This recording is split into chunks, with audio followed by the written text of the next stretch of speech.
Hello, Hey, and welcome to a fine and tasty episode of A Friend of Mine. I'm Matt, I'm Ben. and this is the show that can't be sung to the Teenage Mutant Ninja Turtles theme. Nope, it just don't fit. It just don't fit. How's it going, Ben? It's going pretty good. Yeah? You know, taking Just it hanging in. easy. Yeah, taking it easy. Why not? That's what we do on this show. Being like water, going with the flow, being like water. Yeah, going with the flow. Just you know, like taking it easy. Is it an Eagles reference? Take It Easy is a song that was sung by the Eagles. That song's dog shit, by the way.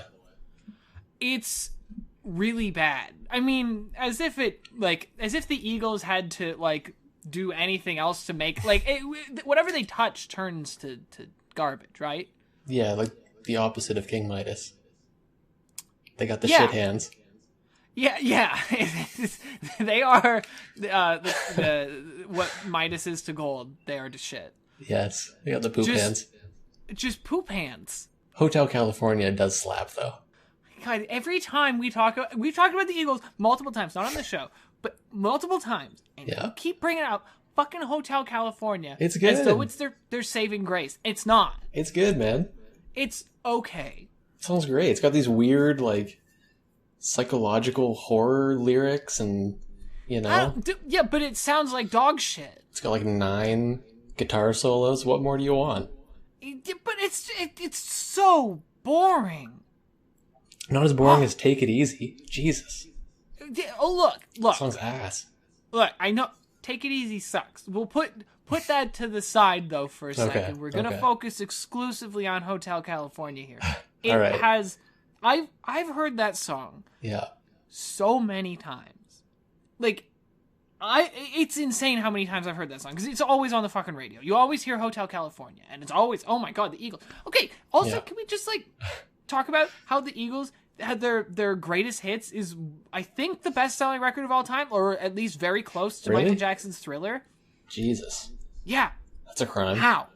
That makes no sense to me. Who in their collection is like, oh, thank God? And also, why are you just getting their greatest hits? Don't they have an album that you could get that is I prefer getting albums over greatest hits. Yeah, but at the end of the day, all Eagles fans know that the albums are 75% filler. 75% filler, and then the other 25% is equally shit, but it sticks in your head.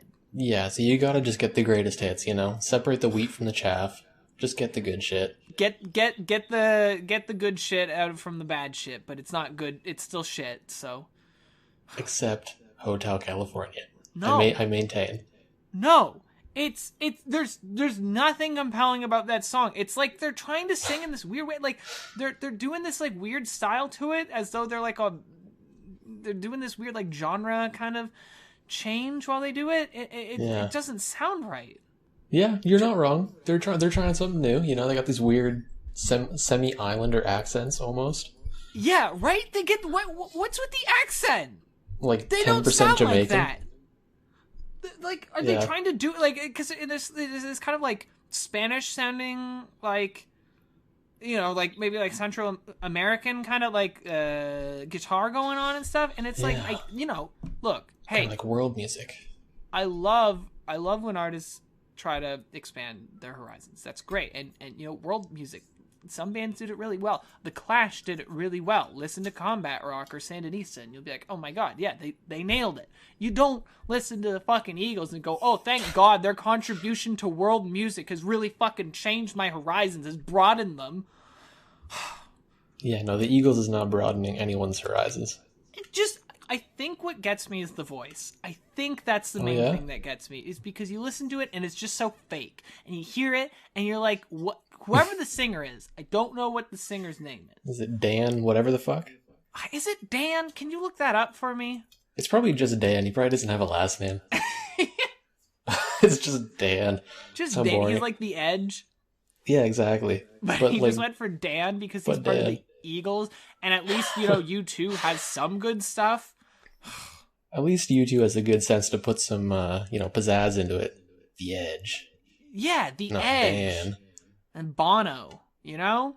But then the Eagles, it's Dan and Glenn. You know what? Is it Joe. yeah Dan and Glenn? Oh, it's actually Don. Oh, is it Dawn? My apologies, Don. Dawn. What's it? Don Henley. Don. Okay, I was gonna say Don Henley, and I was like, that doesn't sound right. No, it was. Yeah, you nailed it.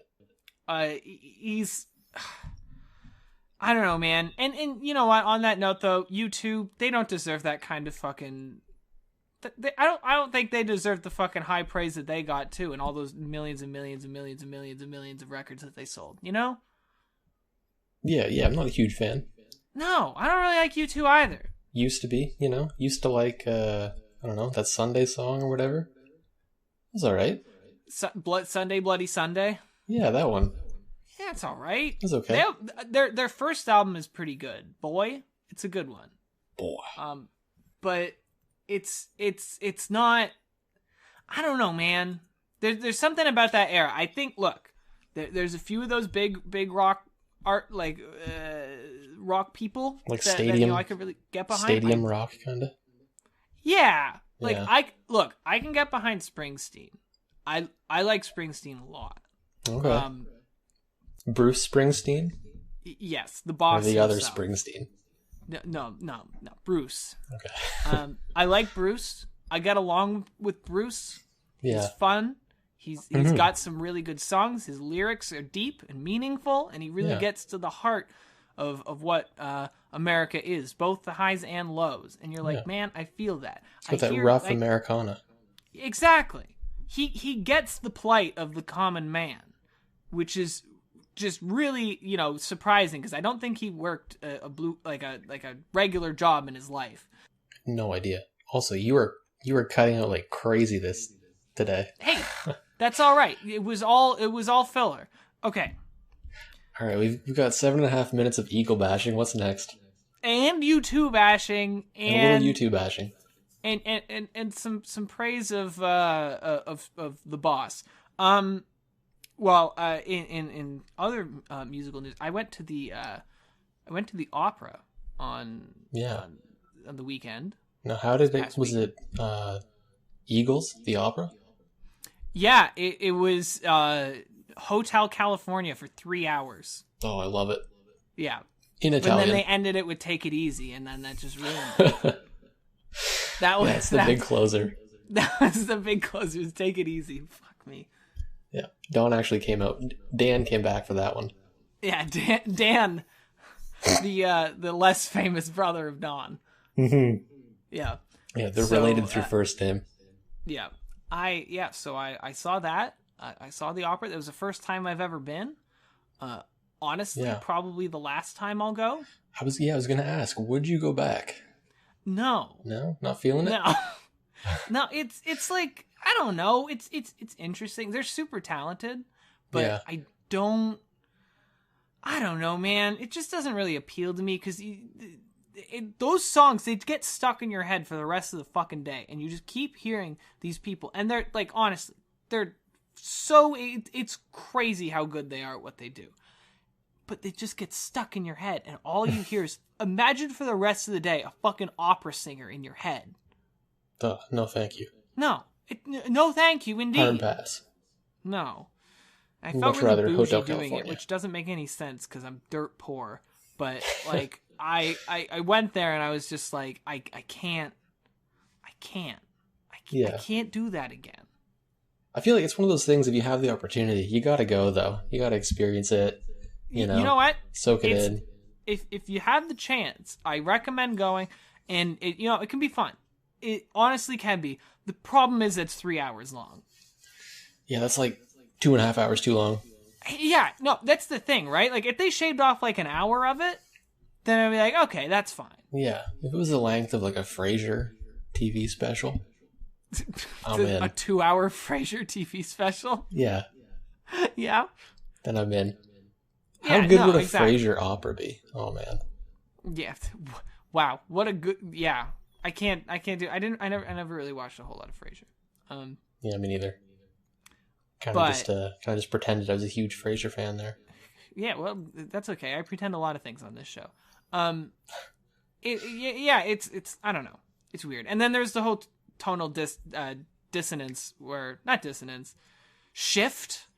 Right. The big tonal shift whenever I the day after saw the movie Parasite, which is really good, but it's just like, it just makes you feel bad for doing anything like that. You're just like, fuck, I shouldn't be here. I feel like I'm engaging in this upper class nonsense. It's sort of an Eat the Rich movie.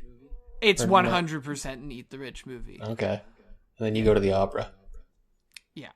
Other way around, but. Right, okay. Yeah. So I got to feel bad afterwards. Well, that's something. That's an experience. Sure. Well, we have... I have nothing else to say about the opera. Unless you have more questions. Do you have more questions about the opera? No, what would you give it out of 10? Give us a score. I would give it a 7. All right. So your typical episode of Frasier.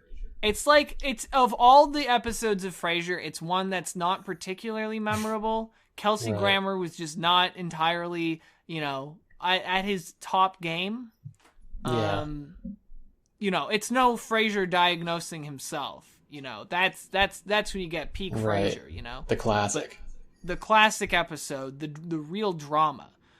But it's not the one where Frasier's dad sits in a chair for the entire episode and stares at the camera with a gaping black mouth and just screams for 30 minutes. Yeah, the opera doesn't dissect the human condition quite like the best episodes of Frasier. Exactly. Yeah. All right. We got questions for this because that's what we do on this show. We answer questions on Stack Exchange, and Yes. what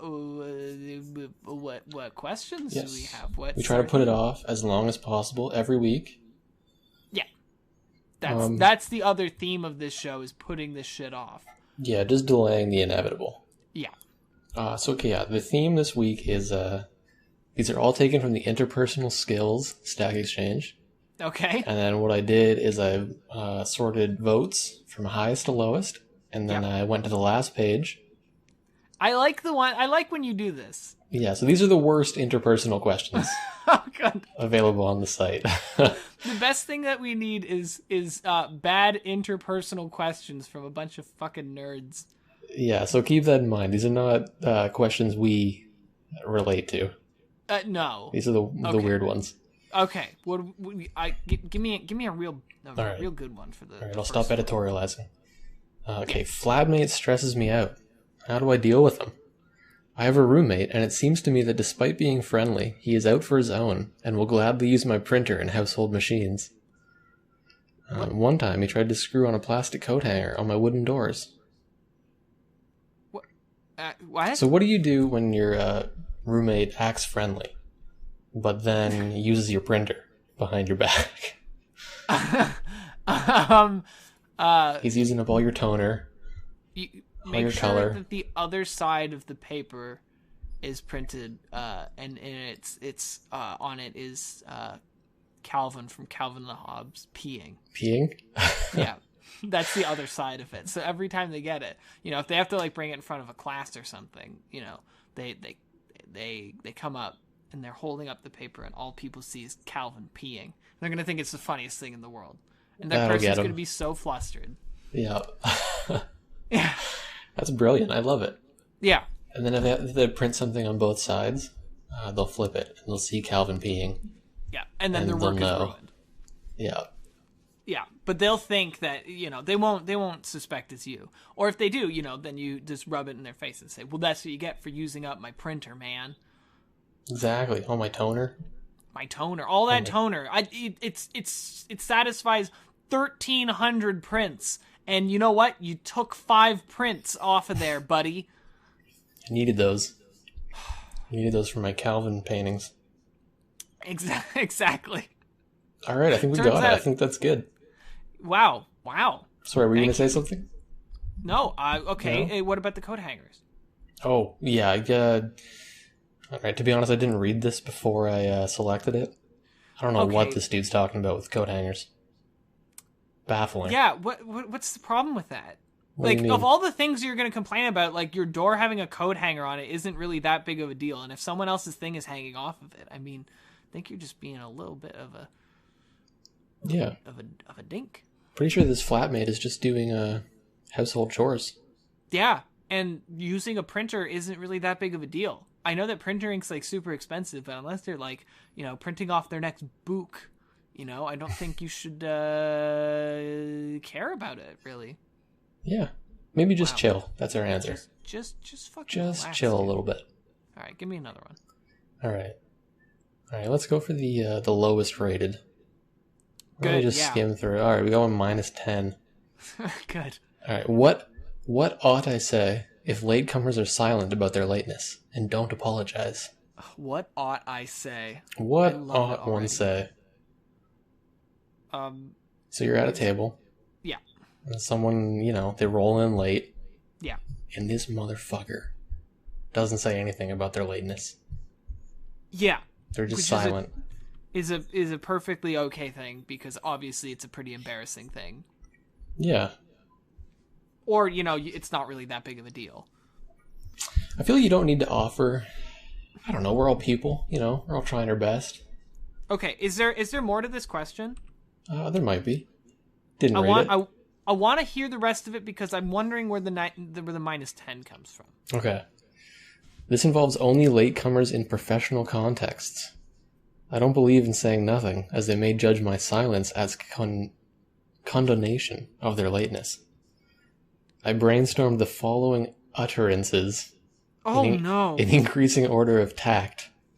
Oh my Oh goodness. my god, I hate this person already. Yeah, this is awful. The three options here are... Okay, the three options for bringing up the lateness to the person who is late. Yeah. In increasing order of tact, to use their word. Uh-huh. Number 1, you were late. Number 2, you arrived after the scheduled time, ? Number 3, why didn't we start at the scheduled time? This worried me, not least because the wait will disrupt my schedule.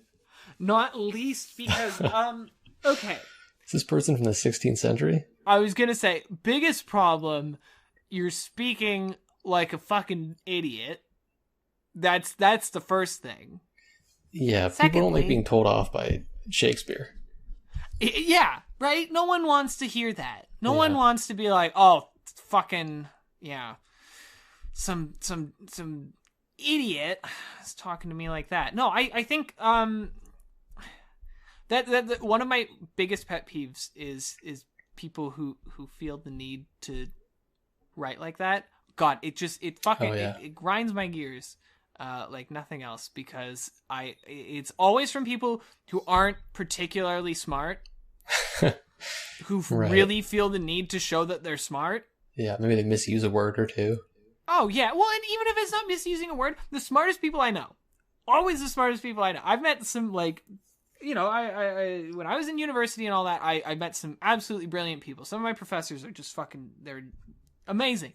They Mhm. always talk like a normal person. They don't talk, what utterances should I say in order of tact? It's like, no, Yeah. no one says that. Just talk like a person.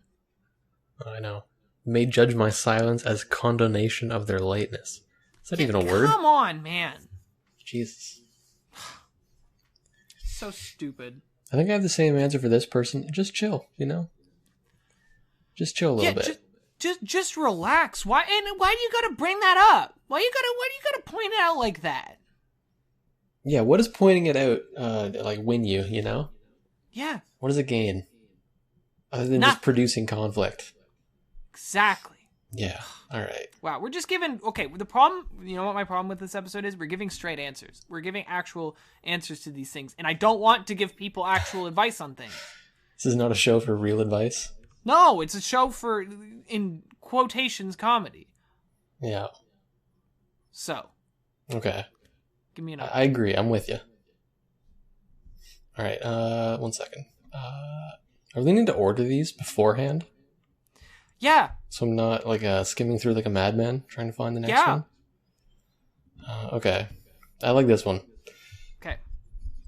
How can I transition a conversation about Taylor Ham with a girl into other topics? Okay, first question. Who is Yeah. Taylor Ham? Taylor Ham, I believe, is a sort of a New York food staple. Like a popular Manhattan food, I believe. Oh, oh, Yeah. oh! I thought it was a person. No, like as I got the person writes, as I got to know her, we both happened to be getting late night food at the same place. She taught me about something called Taylor ham, which is something that's apparently very popular in New Jersey, where she's from. New Yes. Jersey, excuse me. So yeah, they discussed Taylor ham for a while. After about 15 minutes of talking, she got her food, gave me her phone number, written on a napkin, and asked me to keep in touch. Then she drove home to New Jersey. Taylor ham in hand. Yeah. I added that. Problem. This happened a few nights ago, and I'm planning to text her at some point within the next day or so. However, given the only topic of discussion was Taylor ham, I'm finding it difficult with regards to what to text her. I don't know anything else about her other than the fact that she loved Taylor ham. Oh no. So the question is, how can I transition a conversation about Taylor ham into a more meaningful discussion? I love this. This is amazing. This is so good because she gave him her number after just talking about pork. Yeah.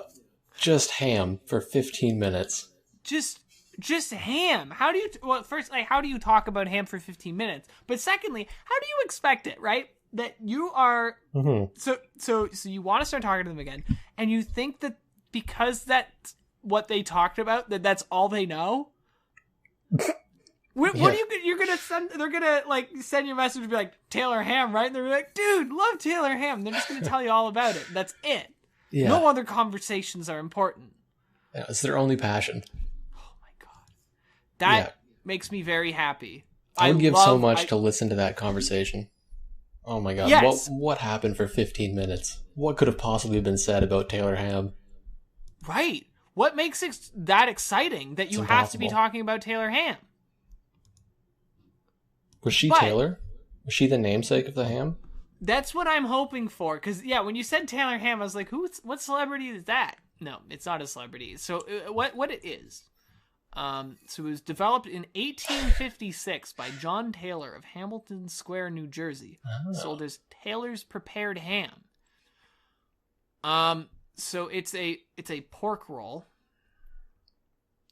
Okay. And it's sounds pretty gross so far. It's like packed minced ham. Even more gross. Yeah. Taylor originally called his product Taylor's Prepared Ham, but was forced to change the name after it failed to meet the new legal definition of ham. Oh my god, I love it. The sordid history of Taylor ham. Yeah, where the legal definition of ham, he could not meet it, and of course in fucking Jersey, of all places.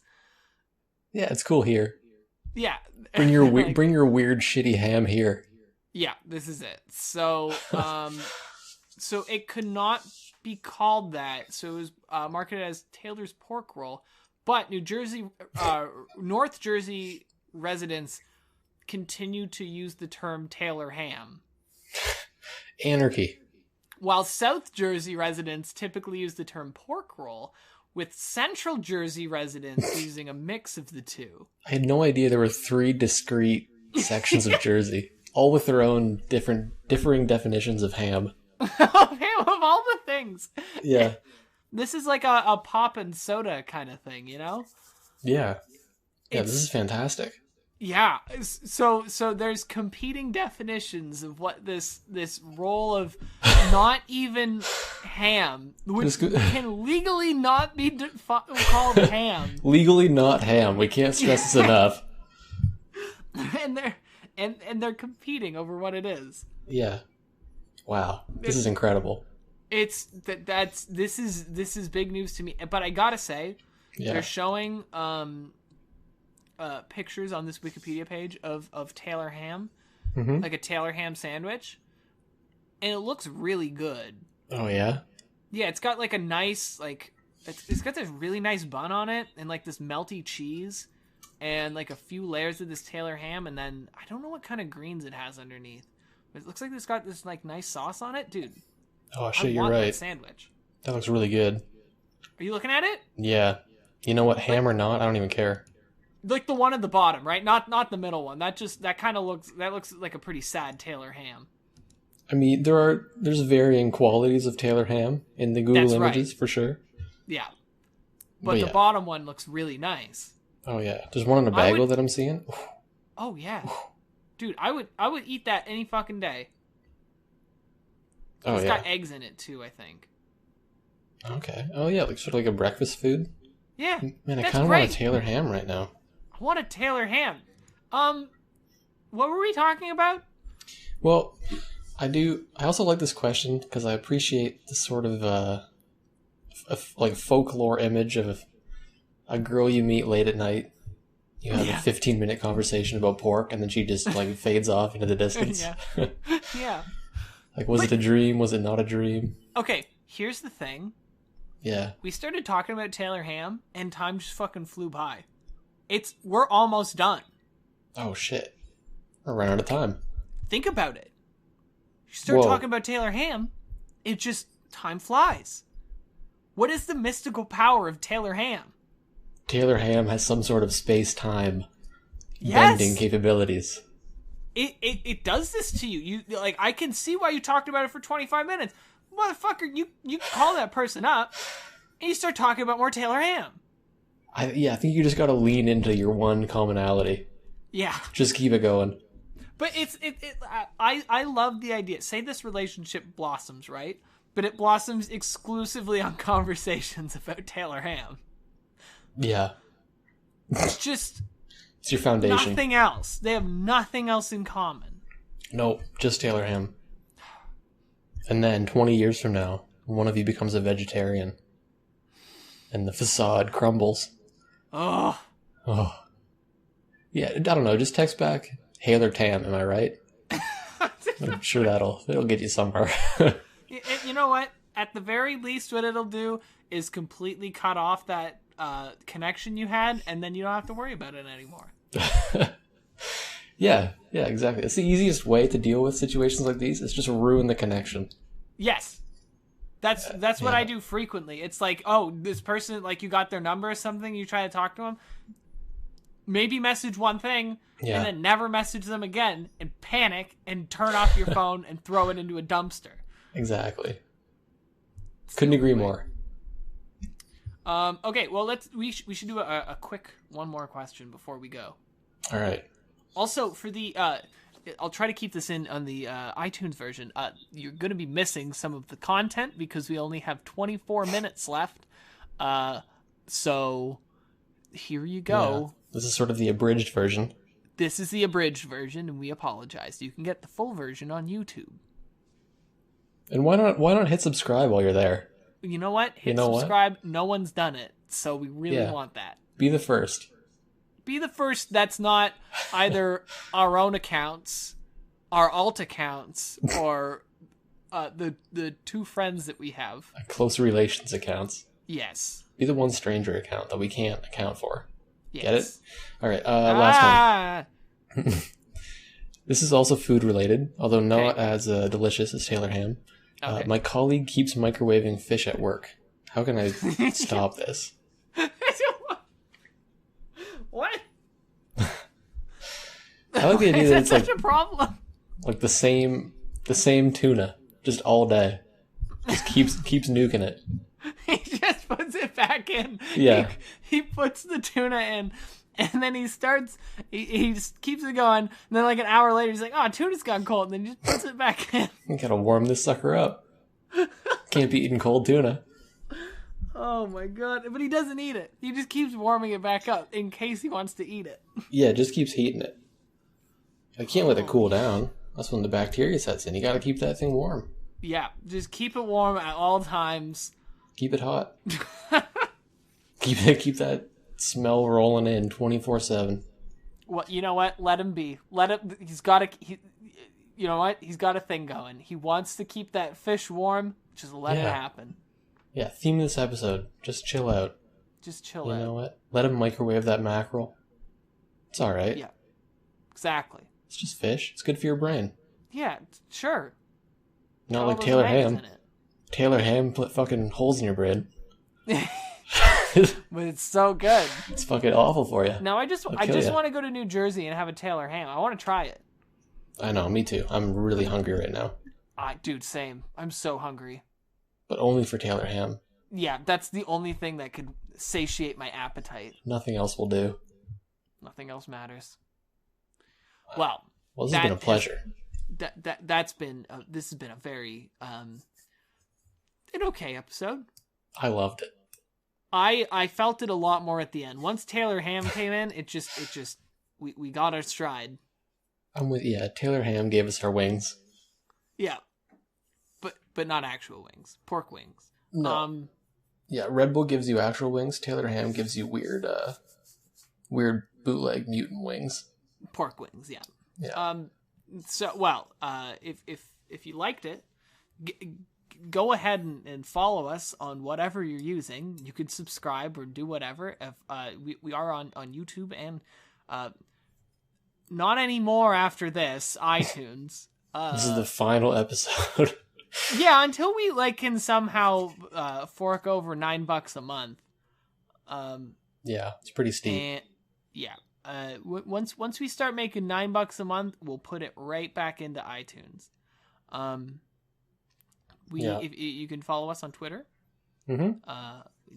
Check us out there. We make some really funny tweets, and by we I mean Ben. Yes. Yeah, there's a good Joanna Newsom one you should check out. You got to check it out. It's got Larry King on it. It's a 10 out of 10 tweet. Check it out. Give it a like. Give it a like. Give it a love. Retweet. Comment on it. Yeah. Say, wow, this was an amazing tweet. Just send your love. Send your love. If you want to follow the person who did the art for this, it is from my lovely partner who goes by Vanderbander. That is VanderBander. Check out their stuff on Instagram and Twitter. Check us out next week when we insert ourselves into Nine Inch Nails. I'm gonna be Trent Reznor. Shit. I called it. It's just him. Fuck. I got dibs. Got dibs on Trent. We can swap. Who's Trent? You can be my leather jacket. Perfect. Well, that's it for this week. Check. No, wait. I already said that. Stay frosty. I love you.